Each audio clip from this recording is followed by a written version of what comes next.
Bismillahirrahmanirrahim. Assalamualaikum warahmatullahi wabarakatuh.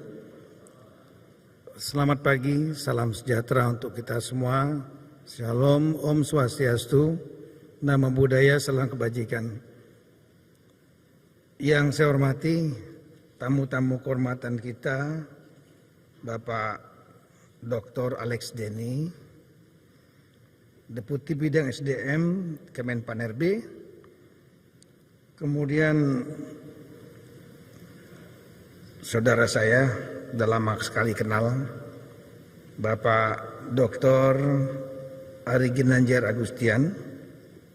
Kemudian rekan-rekan Eselon 1, 2, 3, dan 4 Kemendagri, BNPP, yang jumlahnya kalau saya tidak salah tadi disebutkan baik secara fisik maupun virtual lebih dari 3.000. Saya kira ini adalah pertama kali saya berbicara di depan forum yang sangat besar sekali, lingkungan Kemendagri BNPP. Biasanya saya eselon 1, eselon 2 saja menyentuh. Eselon 1, 2-nya yang meneruskan ke eselon 3 dan 4. Dan kali ini hadir dalam jumlah yang sangat besar. Kalau jumlah pegawai Kemendagri BNPP 5.000-an, ini saya kira ini lebih dari separuhnya, ya 2/3 mungkin. Sehingga saya berharap ini dapat momentum ini dapat menjadi saya manfaatkan betul juga untuk menyampaikan pokok-pokok yang ada di dalam pikiran saya berkaitan dengan masalah terutama kultur. Setiap organisasi memiliki budaya, occupational culture, dan budaya organisasi sangat berpengaruh dalam gerak dinamika dan survive-nya organisasi. Dengan berbicara langsung tanpa melalui pihak yang lain, otomatis rekan-rekan terutama eselon 3 dan 4 bisa juga memahami betul apa yang saya inginkan di lingkungan Kemendagri. Rekan-rekan sekalian, kita tentunya dengan tiada hentinya memanjatkan puji syukur kepada Tuhan Yang Maha Kuasa di tengah situasi pandemi ini masih diberikan kekuatan, kesehatan sehingga masih dapat mengikuti acara ini. Acara ini saya anggap penting. Acara yang ditajuk dengan berakhlak transformasi budaya kerja di era 4.0. Mungkin bahasanya ini bagi sebagian rekan-rekan tinggi dan jargon terminologi yang dipakai juga tinggi. Jadi saya tidak ingin acara ini sekedar acara dalam rangka menghabiskan anggaran buat kegiatan rame-rame dalam rangka realisasi belanja. No, it is not my objective. Itu bukan tujuan saya. Tujuan saya ingin dengan adanya acara ini rekan-rekan betul-betul menyadari apa yang terjadi di lingkungan kita, dan itu berpengaruh kepada organisasi kita Kemendagri maupun BNPP dan berpengaruh kepada kita-kita individu. Jadi bukan hanya sekedar acara seremonial, sekali lagi, hanya sekedar ngabisin program. No. Tapi memiliki manfaat yang betul-betul berarti bagi kita semua. Kita harus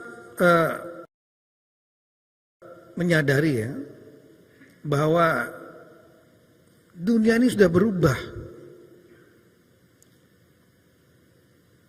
Perubahan-perubahan ini terjadi. Ini mungkin klise, tapi banyak yang mungkin nggak menyadari. Karena klise akhirnya dianggap biasa. Seolah pengetahuan biasa, padahal itu berdampak kepada cara kita bekerja dan nasib kita.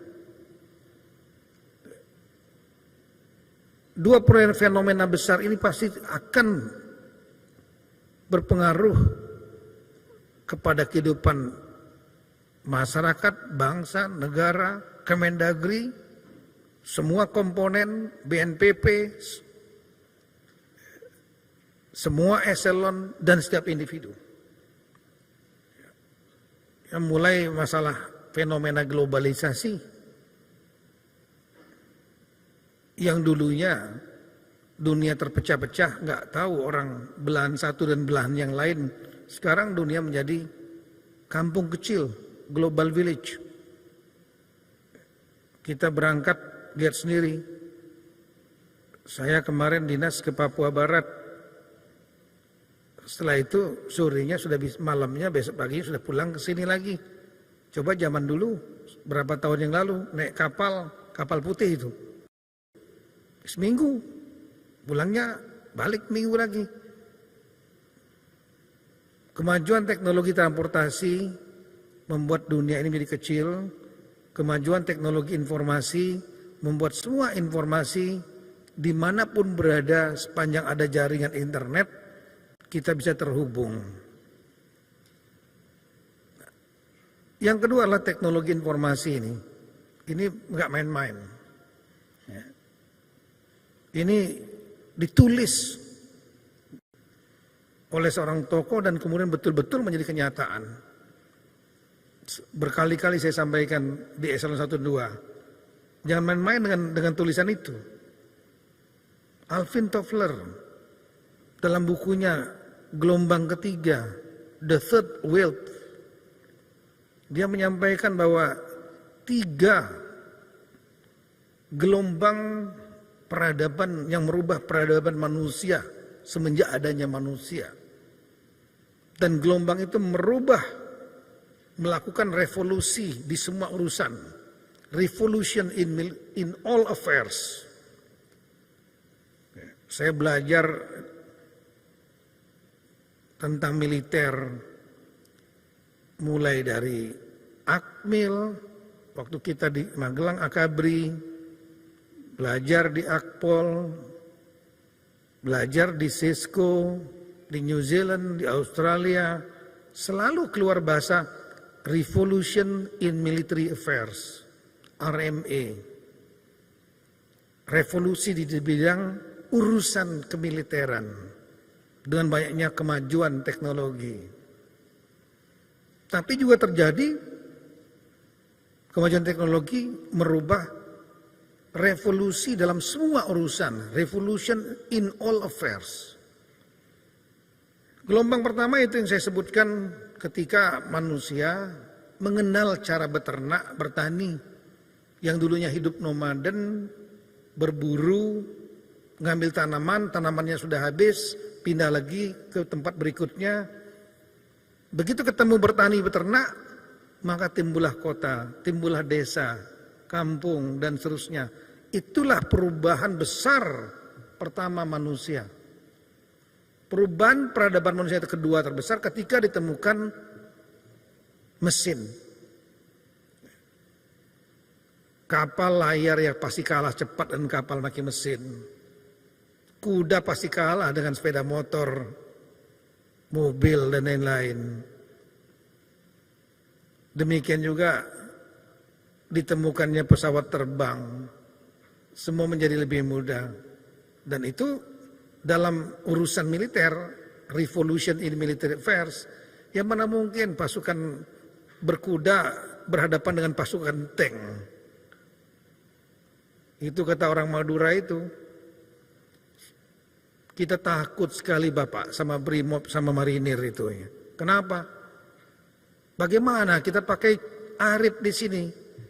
Jaraknya 100 meter katanya. Dornya di sana, matinya di sini Pak. Ya mana mungkin menang.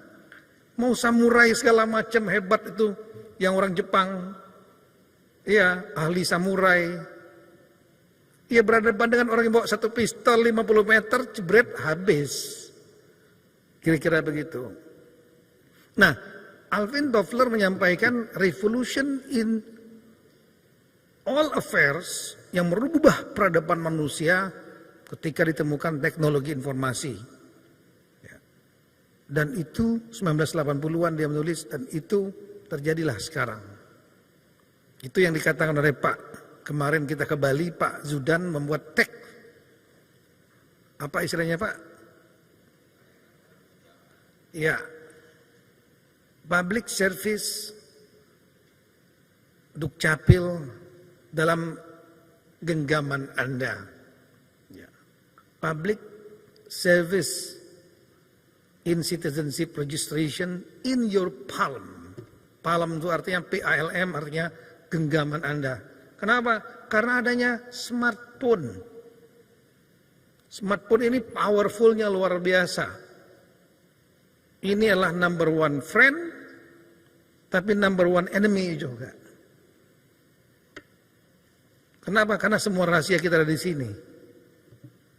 Sedemikian pentingnya smartphone ini, bayangkan saja kita bisa menggoogle apa aja, buying, shopping online, segala macam.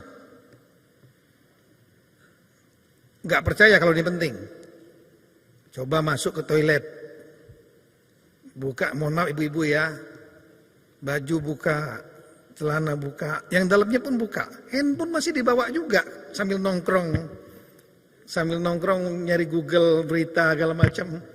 Iya, kalau udah selesai, BAB-nya udah selesai, ini masih lanjut terus lagi. Masih nggak percaya lagi. Bapak-bapak boleh coba cek nanti. Ya. Begitu jalan, naik mobil mau ke kantor, ajudan bilang, Pak, mohon maaf Pak, Ibu ketinggalan Pak. Emang Ibu ada acara PKK Pak? Nanti Ibu suruh nyusul aja. Tapi coba kalau ajudan bilang, Pak izin Pak, handphone tinggal di rumah. Cepat balik itu, Ibu tahu passwordnya. Lebih penting handphone daripada istri. Bayanginlah. Nah, ini membuat teknologi informasi, membuat dunia lebih terbuka. Dunia lebih kecil, lebih terbuka. Dan sekarang mulai muncul fenomena baru. Akibat barang ini yang disebut dengan sosial media. Kalau kita baca berbagai buku, terjadi battle between conventional media dengan social media. Persepsi publik, opini publik mulai bergeser yang tadinya dibentuk oleh konvensional media, media tradisional, cetak, ya, majalah, koran, kemudian TV dan lain-lain. Sekarang persepsi publik sudah mulai banyak dipengaruhi oleh sosial media. Mulai dari YouTube, Instagram, Twitter, bahkan yang tertutup, grup-grup tertutup, WhatsApp group, Telegram group, dan lain-lain. Dan kita melihat bagaimana terjadinya pergeseran porsi iklan. Porsi iklan, banyak sekarang perusahaan-perusahaan menggunakan sosial media, YouTuber segala macam, influencer. Nah, apa ini pengaruhnya? Saya ingin nggak terlalu banyak mengeksplor tersana karena waktu terbatas. Pengaruhnya adalah keterbukaan, transparansi, memotong birokrasi. Semua informasi-informasi yang berhubungan dengan birokrasi, pelayanan-pelayanan publik oleh pemerintah, termasuk Kemendagri BNPB, dengan cepat bisa naik ke publik. Dengan cepat mereka bisa memotong jalur yang tadinya mungkin harus lewat dari laporan ke Kasubdit, Kasubditnya ke mana? Ke direkturnya ke Dirjen. Enggak, dari bawah yang komplain-komplain langsung naik kepada Mendagri. Langsung naik kepada presiden. Memotong semua itu. Nah, di tengah situasi makin terbuka seperti itu, bagi siapa yang masih mempertahankan kultur lama, cara-cara lama, apa cara-cara lama itu? Ada praktek yang baik, ada praktek yang buruk.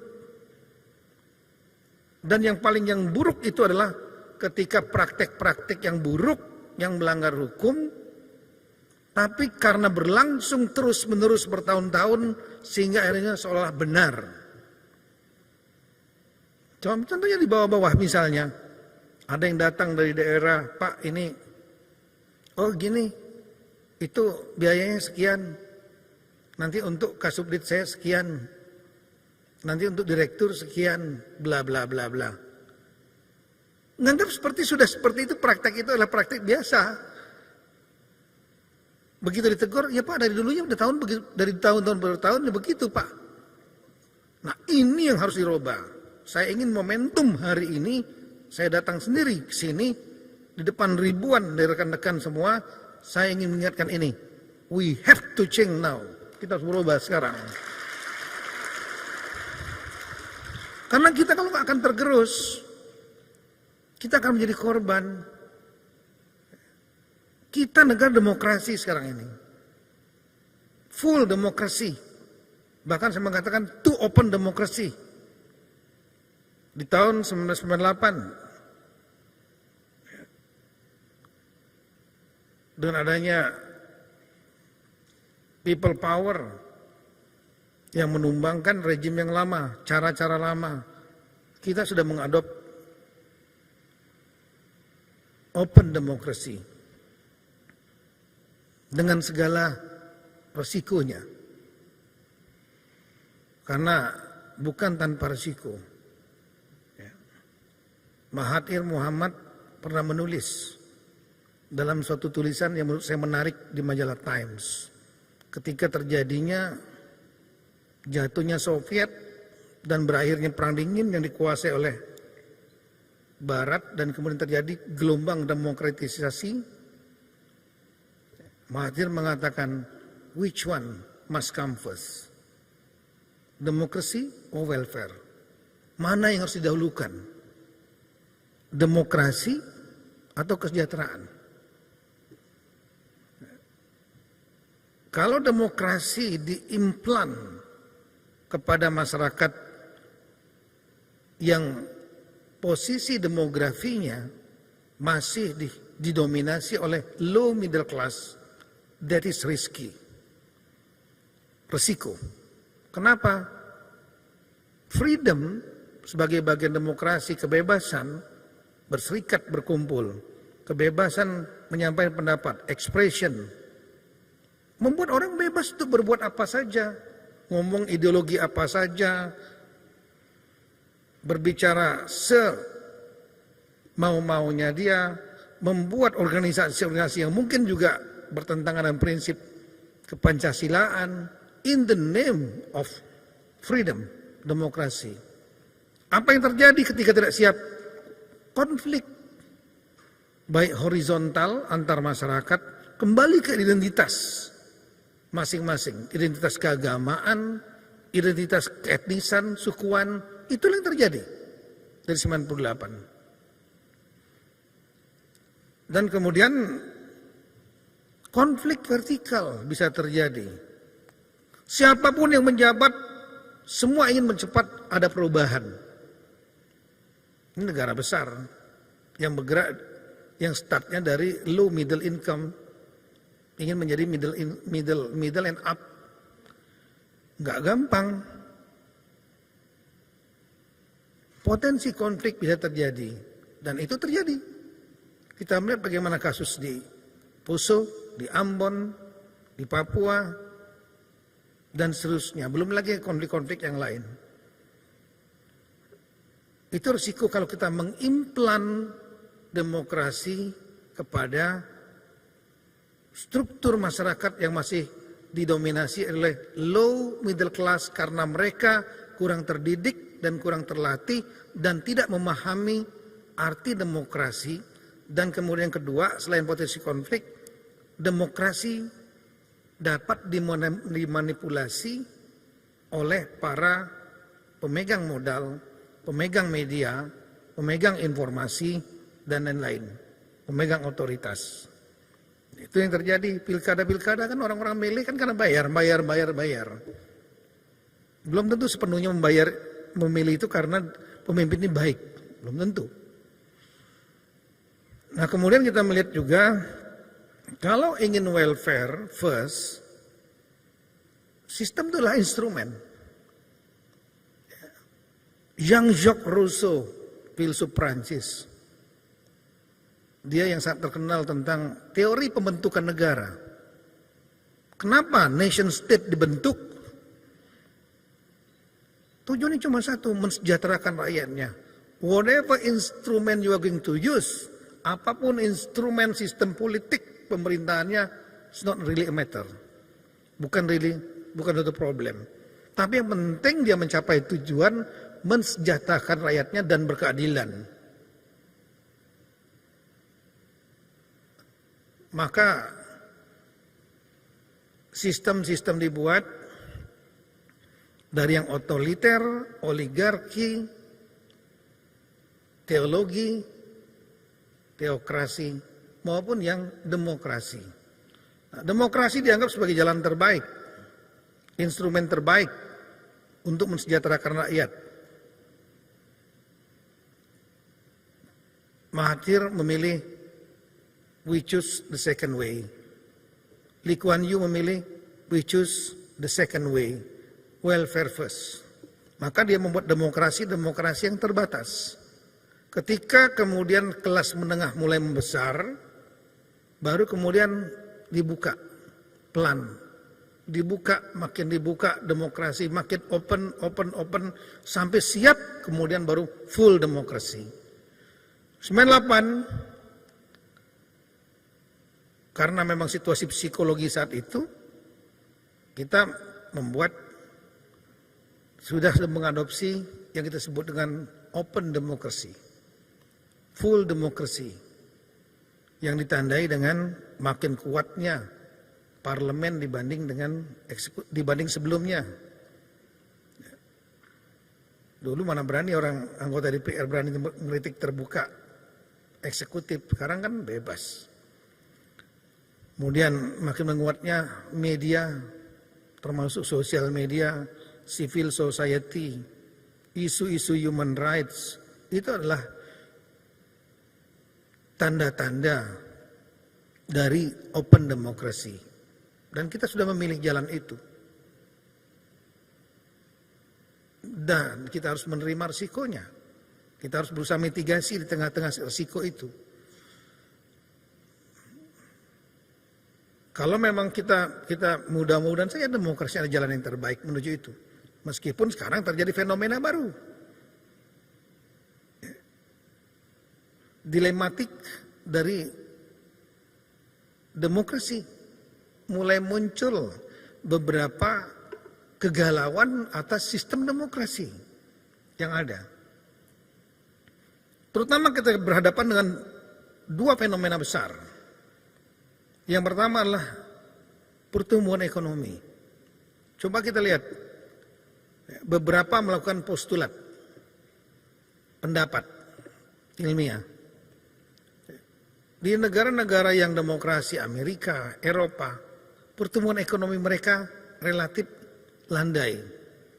Tapi ada negara-negara yang non-demokrasi, pertumbuhan ekonomi melompat. Katakanlah China, Vietnam.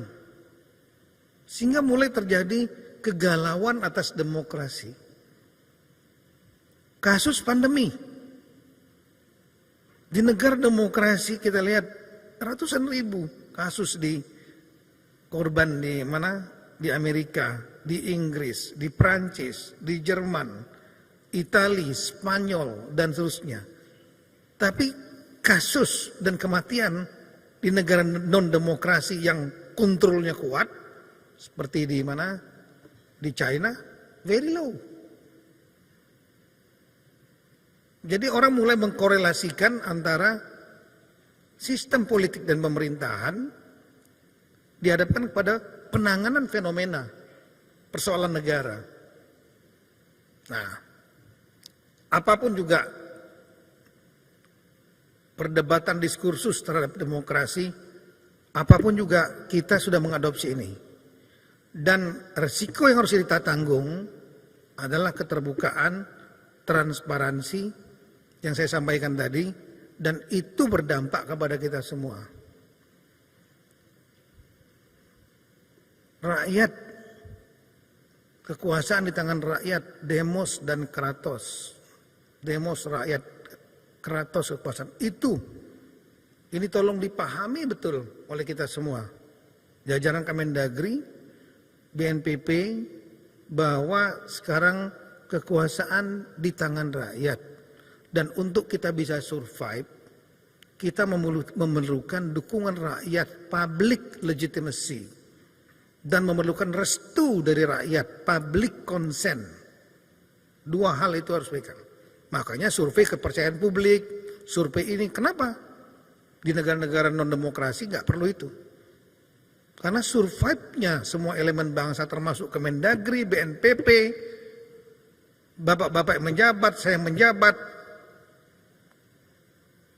sangat ditentukan juga oleh kepercayaan publik kepada kita. Nah, ini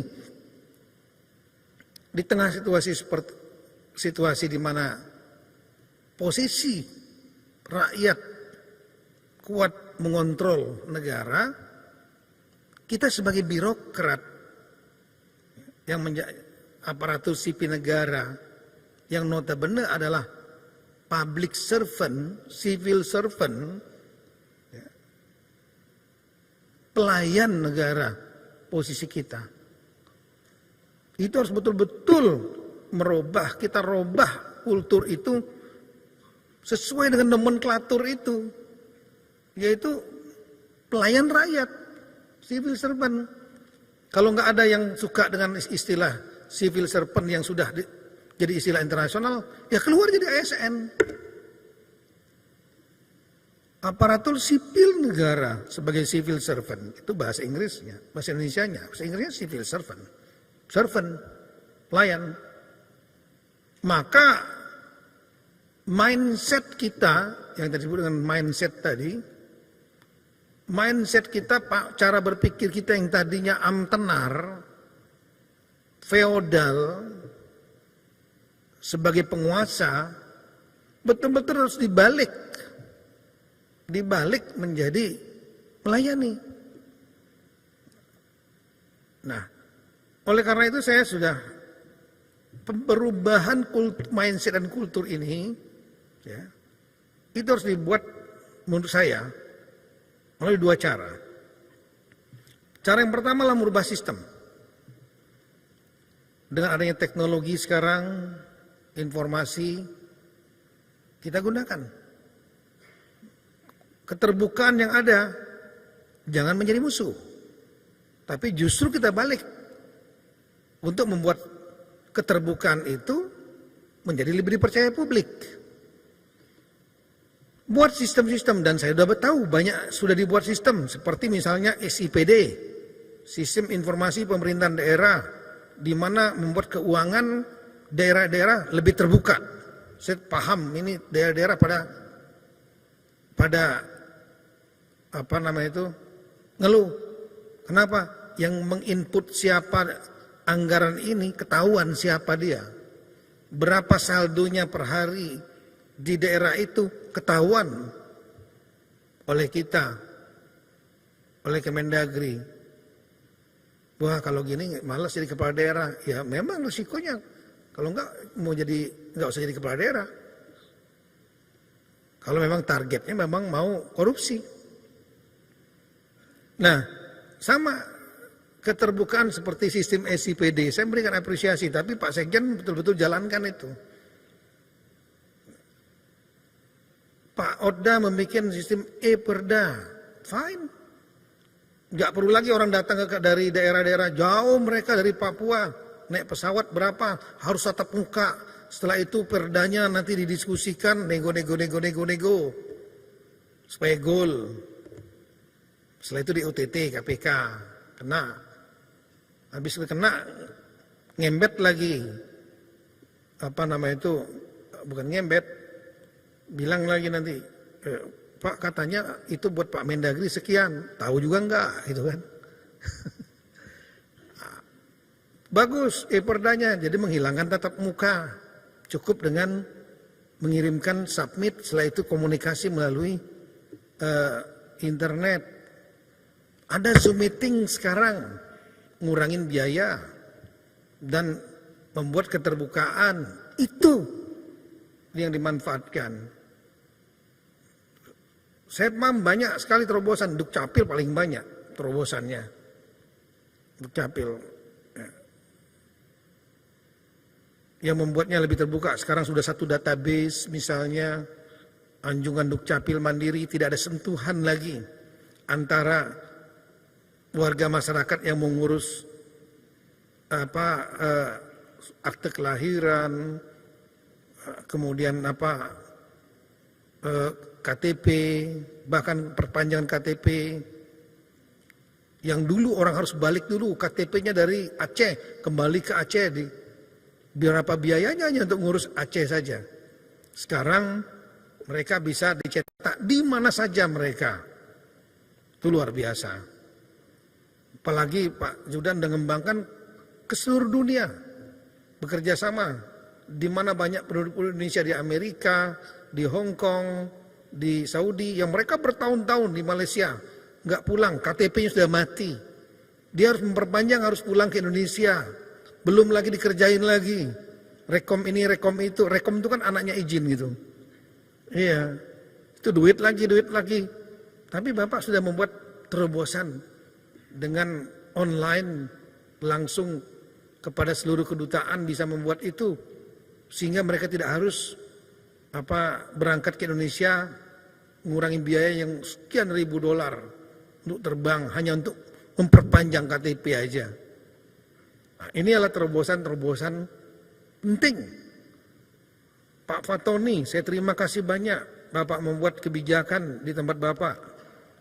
Tidak boleh menerima tamu di keuangan daerah, tidak boleh menerima tamu di ruangan masing-masing, tapi harus di tempat yang sediakan terbuka, ada CCTV-nya, dan didampingi satu orang, ada saksinya, sehingga semua pembicaraan paham, nggak ada transaksional.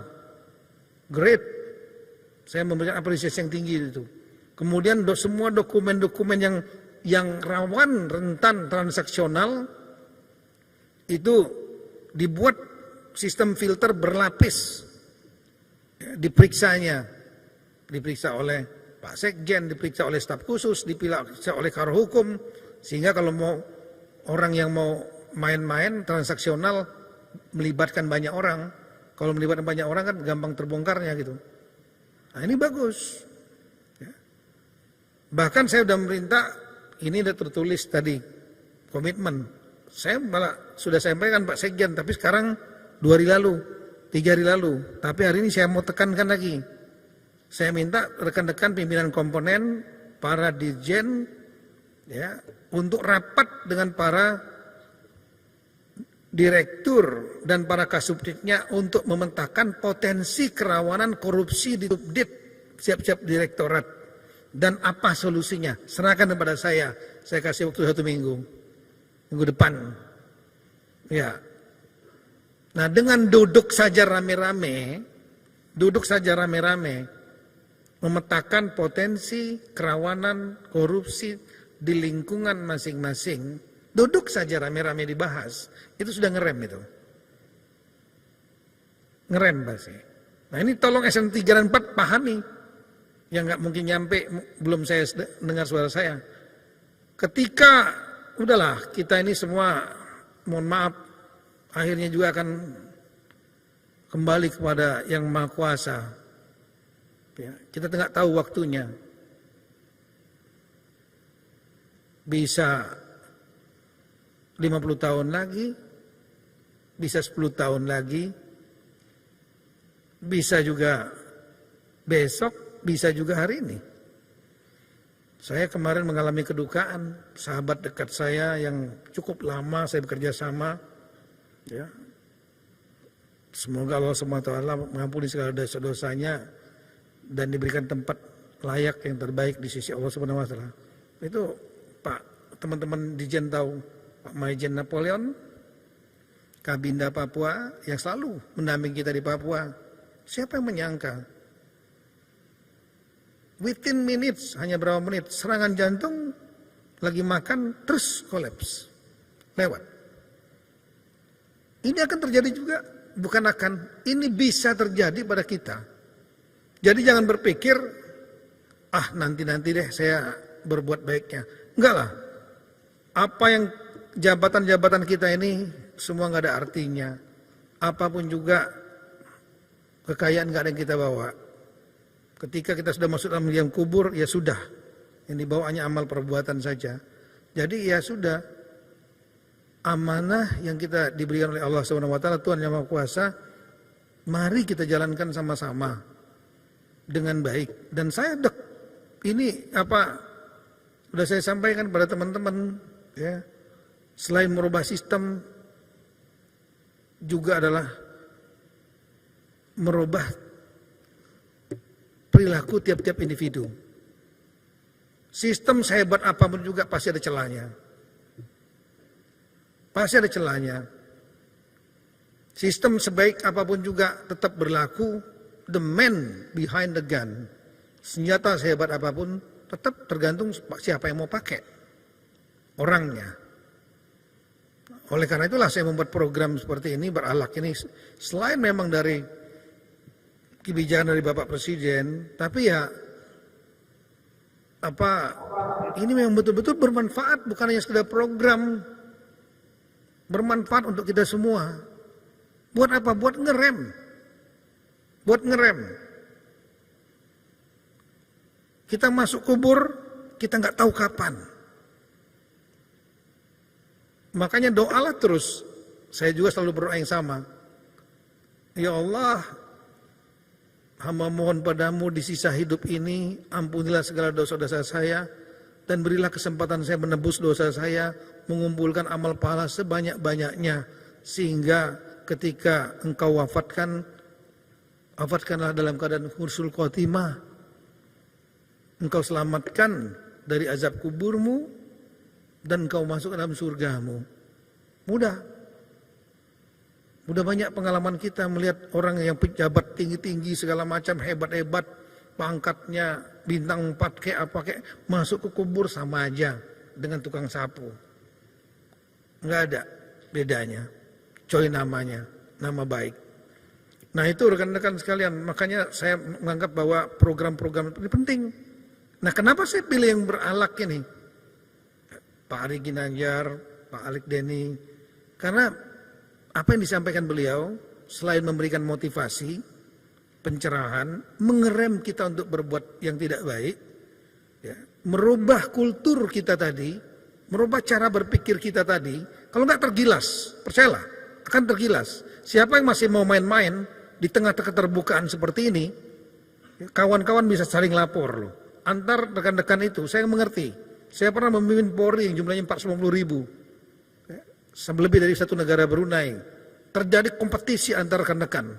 Yang mau naik pangkat jabatan, yang pengen posisi itu, dan saling sodok menyodok itu. Dicari kesalahannya, laporin. Cari kesalahannya, surat kaleng, anonim, segala macam. Itu terjadi dan natural. Tapi kalau seandainya kita baik-baik saja, apa yang mau dicari? Maka itu tadi. Dan berakhlak ini saya lihat tidak spesifik berorientasi pada satu agama tertentu. Kita negara yang plural. Jadi berorientasi kepada lintas agama, itu yang saya suka. Ya, tapi tetap memiliki kekuatan untuk mampu untuk merubah mindset. Kalau memang betul didengar, jangan hanya duduk, dengar, atau hadir secara virtual, karena ini adalah lagi ada acara apa Bu? Suaminya nanya, lagi ada pengacaraan dari Mendagri, dengerin Pak Ari Ginanjar biasa. Ya buat inilah ada kegiatan-kegiatan program daripada hanya nonton YouTube. Nah, jangan, tolong manfaatkan betul ini momentum ini. Saya jarang-jarang bertemu dengan semua dalam jumlah yang besar. Ini pesan saya. Ya. Dan untuk merubah karakter tadi harus dimulai dari diri sendiri. Dan harus dimulai, kalau untuk organisasi harus dimulai dari pimpinan. Maka saya sudah sampaikan berkali-kali, sudah saya sampaikan kepada teman-teman dalam konteks penanganan korupsi, ya, kebijakan saya clear. Saya tidak pernah menyuruh rekan-rekan eselon 1, eselon 2, siapapun juga mencari uang yang melanggar hukum. Kedua, tidak pernah saya mau meminta uang kepada siapapun juga. Dan tidak pernah mau terima uang dari bawah-bawahan saya kecuali yang memang hak saya. Gaji, tunjangan kinerja, tunjangan jabatan, dana operasional menteri yang dipertanggungjawabkan. Udah. Sudah cukup kok. Nah itu, rekan-rekan juga jadi ASN saya kira cukuplah, apalagi tunkinnya berapa? 80% tunjangan kinerja kan? 80 ya Pak ya? Itu lebih tinggi daripada Polri.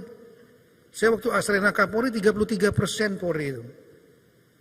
Saya berjuang naik 53%. Dibantu oleh Kemenpan gitu. Setelah itu bersama-sama dengan Panglima Pak Adi, TNI Polri kami bisa naik 70%. Baru 70%. Kemendagri, BNPB 80%. Syukuri. Mungkin kerjaannya lebih berat TNI Polri. Mereka harus berhadapan dengan massa segala macam, resiko tertular di lapangan. Lah kita sekarang ada PPKM working from home berapa persen? 75 working from home-nya. Ya, level 3 75%. Pertanyaan saya, berapa persen dari 75 itu yang working at home-nya? Itu sebagian besar bukan working from home, tapi resting at home. Tapi gaji dibayar. Bayangin, lihat itu teman-teman buruh, tolonglah jangan melihat ke atas terus. Lihat juga ke bawah. Lihat ke atas nanti jerumus kita, ada lubang. Lihat ke bawah. Lihat berapa banyak ke Bali, yang ke Bali, kemana-mana ya. Perusahaan-perusahaan tutup, restoran tutup, hotel setengah mati mereka dipulangkan, dirumahkan. Bingung. Nyangkul lagi, ngarit lagi. Orang Jawa. Ini, berapa banyak yang mereka swasta, yang mereka jadi pengangguran, nggak tahu mau makan apa. Dan saya sudah sampaikan, kalau ASN itu tetap dibayar, kecuali negara ini bangkrut. Tetap dibayar. Dan saya mengingat satu lagi, tunjangan kinerja yang jadi hak lah gaji. Tunjangan kinerja bukan hak. Tunjangan kinerja namanya tunjangan kinerja. Kalau kinerjanya baik, maka dibayar penuh. Kinerjanya nggak baik, potong.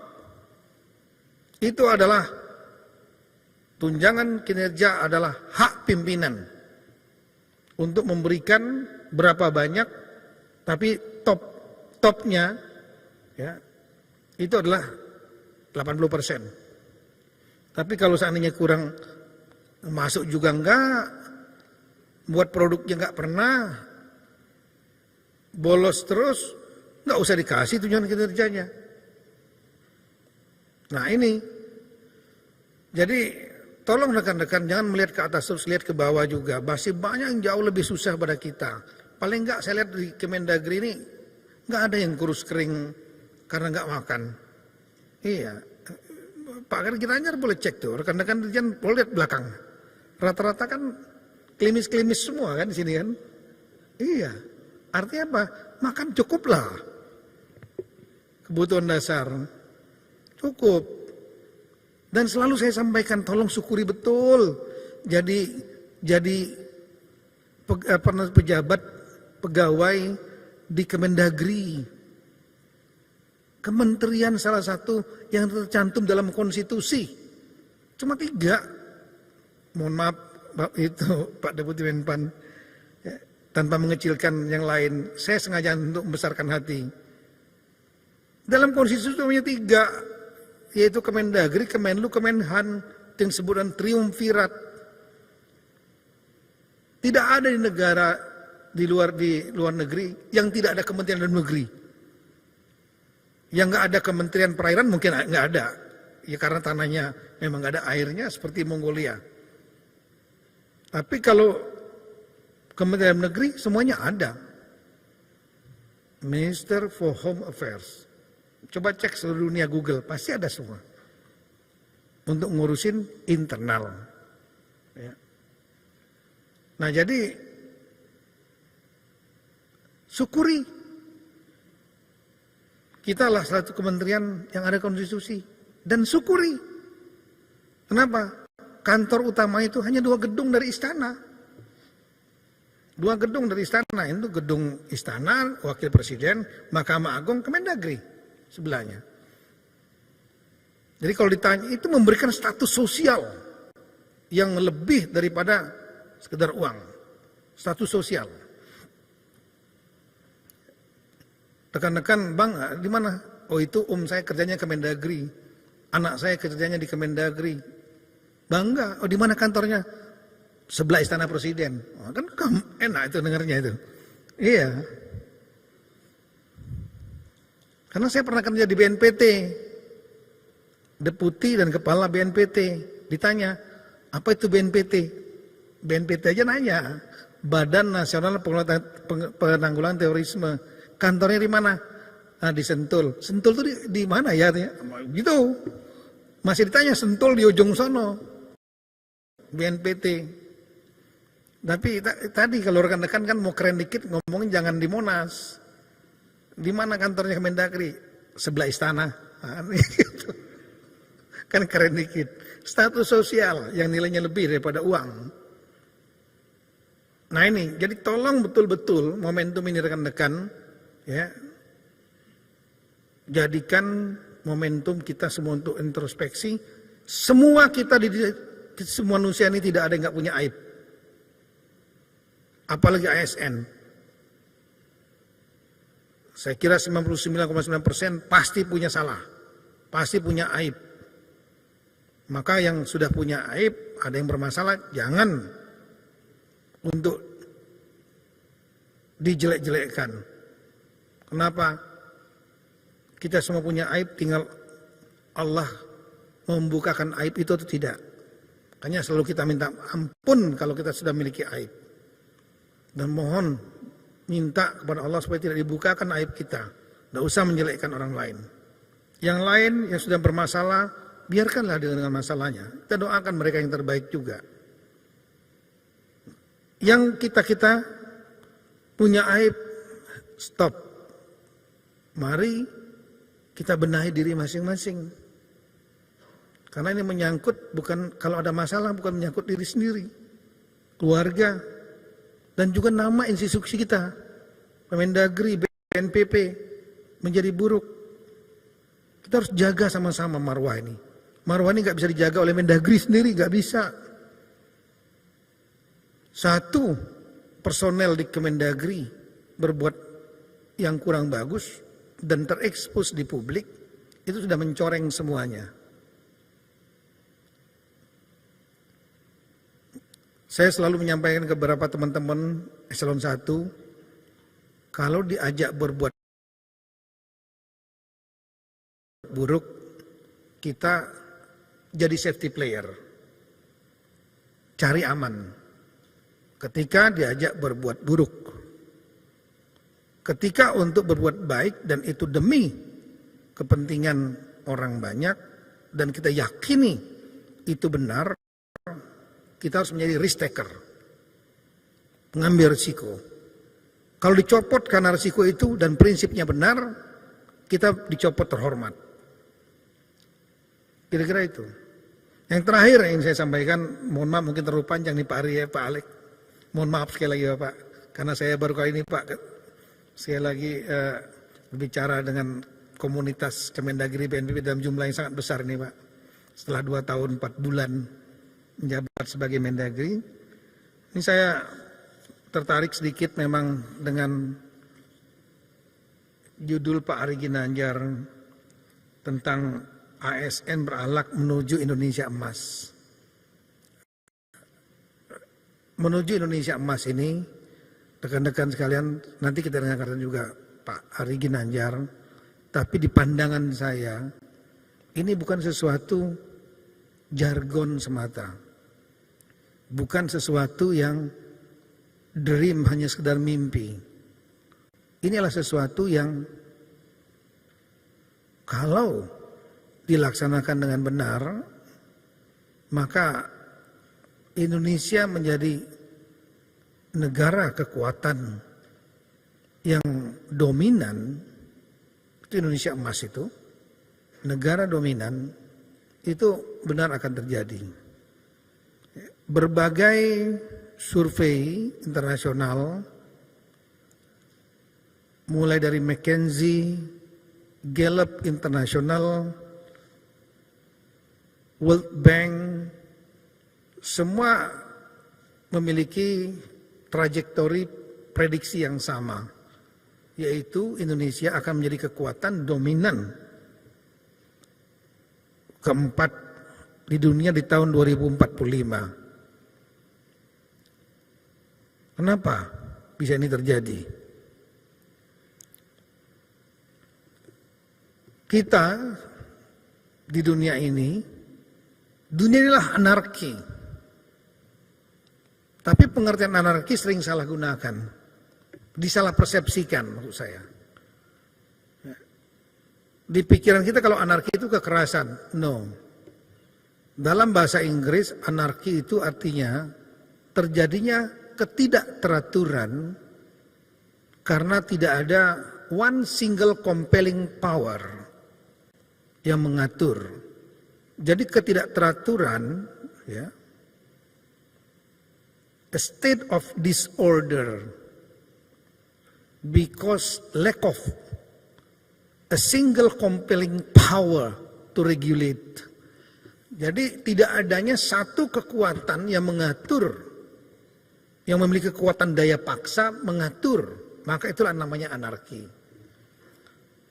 Kekerasan hanya salah satu bentuk, keributan, kerusuhan hanya salah satu bentuk, karena seolah-olah tidak ada aturan.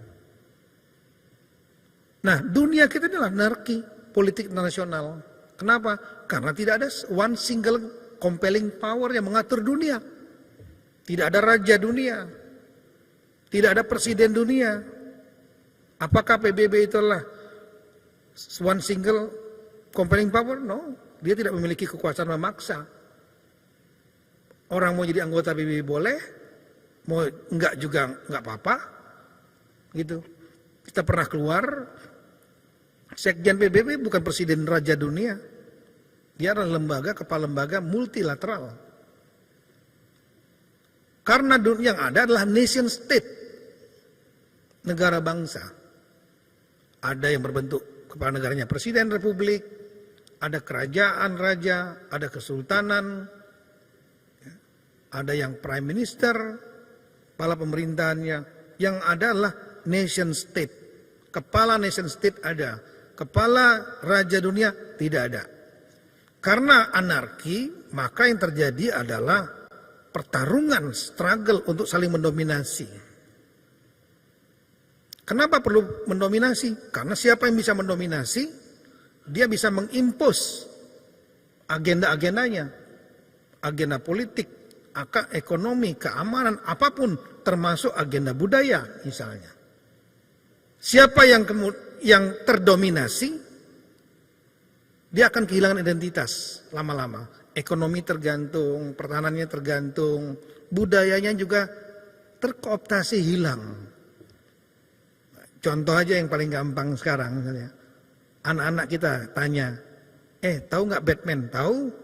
Hampir semua mungkin tahu. Superman tahu nggak? Tahu. Tapi coba tanya yang asli Indonesia, tahu nggak Gundala Putra Petir? si buta dari gua hantu. Anak-anak sekarang mana ngerti dia. Itulah salah satu bentuk dominasi budaya dalam dunia yang anarki tadi. Nah, dalam dunia anarki ini terjadi pertarungan, saling mendominasi. Tapi pertarungan ini berubah dari waktu ke waktu. Ada 3 paradigma perubahan. Yang pertama yang disebut paradigma realisme, di mana antar negara saling mendominasi dengan playernya adalah nation state, yaitu kerajaan-kerajaan, kingdom, empire. Dan kemudian mereka menggunakan instrumennya military, maka disebut dengan traditional instrument. Jadi kalau kita mendengar istilah traditional instrument, itunya instrumen militer. Mongol mau menguasai mana aja, sepanjang militernya kuat, hajar aja. Sriwijaya menguasai Majapahit, hajar aja yang lain. Human rights, gak ada masalah. Tapi paradigma ini berubah ke paradigma liberalisme ketika muncul pihak ketiga non-state actor. Yaitu lahirnya ICRC, Palang Merah Internasional. Henry Dunant, Swiss. Makanya Swiss itu negaranya gak pernah diserang-serang itu. Karena dianggap netral. Yang ini ketangkep, yang ini dibunuh, mayatnya ada di negara ini, yang di kerajaan ini, yang itu terketangkep oleh kerajaan ini. Ini mau ngebarternya gimana? Dua ini nggak mau ngebarter, perlu mediator. Lahirlah ICRC, yaitu Palang Merah International, Red Cross International.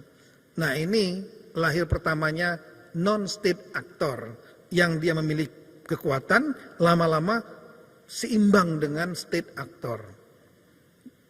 Itu dengan namanya paradigma liberalisme. Lahirnya aktor non negara, dan aktor non negara makin lama makin menguat. Bidang ekonomi kita ada World Bank, ada lembaga-lembaga internasional, WHO mengatur masalah pandemi, yang dia bisa mengatur negara. FIFA bisa mengatur olahraga, dia nggak mengakui state yang mengatur bola. Bukan Menpora, tapi yang mengatur bola harus PSSI, non-state juga. Masih ingat mungkin peristiwa 98, Michael Kamdesus, kepalanya direktur IMF, tangannya begini, presiden kita, pimpinan state actor, tanda tangan di bawah tuh. Bagaimana kekuatan non-state mengimbangi state. Nah, paradigma kemudian berubah, yang ketiga disebut dengan konstruktivisme, yaitu paradigma membangun norma-norma, nilai-nilai yang diikuti oleh para pemain, baik dia state maupun non-state. Maka muncullah lembaga-lembaga internasional seperti PBB, kemudian ASEAN untuk lembaga regional, yang membuat aturan-aturan, norma-norma yang harus diikuti oleh membernya. Maka ini cara mendominasi dalam dunia anarki tetap jalan, saling mendominasi tetap jalan. Tapi instrumen yang digunakan berubah dari instrumen militer tradisional menjadi instrumen non-tradisional, yaitu non-militer. Apa? Ekonomi nomor 1, perdagangan, cyber, media, bahkan bioweapon, senjata biologis, instrumen budaya. Nah, dari semua instrumen ini yang paling kuat untuk bisa mendominasi negara lain di tengah situasi yang konstruktivisme, di mana perang itu tidak menjadi satu didukung oleh banyak negara sekarang, instrumen yang menguasai itulah ekonomi. Siapa yang kuat ekonomi, dia menjadi negara dominan. Dan kalau bicara ekonomi, kita harus bicara tentang bagian terpenting daripada ekonomi, yaitu kemampuan produksi. Kemampuan produksi, siapa yang bisa memproduksi paling masif, dia akan menguasai. Nah, kemampuan ekonomi ditentukan oleh 3 hal. Satu adalah angkatan kerja yang besar. Angkatan kerja yang besar akan menjadi mesin produksi yang masif. Angkatan kerja yang besar ditentukan oleh populasi. Mana saja negara itu? Of course, China number 1, 2 India, 3 Amerika, 4 Indonesia. Negara-negara memiliki populasi besar. Brazil, Rusia, Meksiko. Itulah negara-negara memiliki angkatan kerja besar yang kita sebut bonus demografi, pertumbuhan ekonomi penduduk yang cepat. Nah, yang kedua adalah memiliki sumber daya alam melimpah untuk bahan produksi. Siapa aja negaranya? Rusia, Kanada, China, India, Indonesia memiliki persyaratan itu. Sumber daya alam melimpah. Kita nggak usah sebutlah terlalu banyak itu. Beragam lagi. Yang ketiga adalah memiliki luas wilayah yang besar untuk menampung mesin produksi yang besar. Mana aja negaranya itu? Rusia, Kanada, India, China, Indonesia, 3 time zone. Yang kalau peta Indonesia ditaruh superimpose ke petanya Eropa dari Portugal sampai Moskow, Amerika dari San Francisco sampai New York.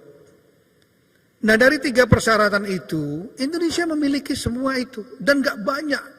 Dari 200 lebih negara di dunia ini dan teritorial, hanya negara-negara 1, China, India, Amerika, Indonesia, Rusia, Meksiko, Brazil. Apakah Singapura akan pernah menjadi negara dominan di bidang ekonomi? Never. Kenapa? Karena negaranya kecil, penduduknya cuma 5 juta, tidak memiliki sumber daya alam. Apakah Australia akan menjadi negara dominan di bidang ekonomi? No. Negaranya besar, benua. Sumber daya alamnya luar biasa melimpah. Penduduknya cuma 25-30 juta. Angkatan kerjanya tidak banyak. Entah nanti kalau ada teknologi membantu mereka. Nah, artinya apa? Indonesia emas yang disebut itu bukan sesuatu jargon mimpi. Tapi dikaitkan dengan keadaan dunia sekarang yang memasuki paradigma konstruktivisme, di mana perang itu sangat unlikely terjadi, saling mendominasi di dunia anarki ini terus berlangsung melalui instrumen ekonomi. Dan ekonomi adalah produksi. Dan yang memiliki kemampuan produksi masif itu adalah hanya 7 negara itu. Dan kunci dari semua itu kalau diperas lagi adalah SDM, sumber daya manusia. Karena angkatan kerja besar sebesar-besarnya kalau terdidik, nggak terlatih, nggak sehat, maka ini akan menjadi bencana demografi. Mereka menjadi burden, menjadi beban negara. Boro-boro mereka menghasilkan produktif, mereka beban negara. Chaos akan terjadi. SDM menjadi kunci. Di tangan orang-orang terdidik terlatih, semua sumber daya alam yang ada di Indonesia, posisi geografis yang luar biasa, ini akan memberikan nilai tambah yang sangat luas, yang sangat lebih, dan membuat Indonesia bisa menjadi melompat. It's not a dream. Ya, itu adalah modal kapital kita yang luar biasa. Nah, kalau bicara tentang sumber daya manusia, maka harus ada agent of change. Siapa agent of change-nya? ASN, yang jumlahnya 4 juta orang. Kenapa? Karena inilah orang-orang yang mengawaki negara. Nah, kalau bicara lagi ASN, mana yang penting? Salah satu yang penting adalah Kemendagri. Kenapa? Karena Kemendagri ngurusin daerah-daerah. Oleh karena itulah tolong kita sadari betul peran penting kita ini di Kemendagri ini. Kita harus menjadi agent of change untuk daerah-daerah. Kalau semua daerah, provinsi, kabupaten, dan desa-desa yang ada di bawah Dirjen Pemdes itu semua hidup, Indonesia ini akan menjadi benar-benar negara dominan Indonesia emas. Iya.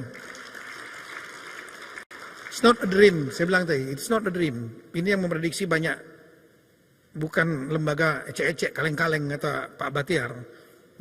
Lembaga-lembaga kelas-kelas dunia semua, mereka tahu Indonesia punya potensi itu.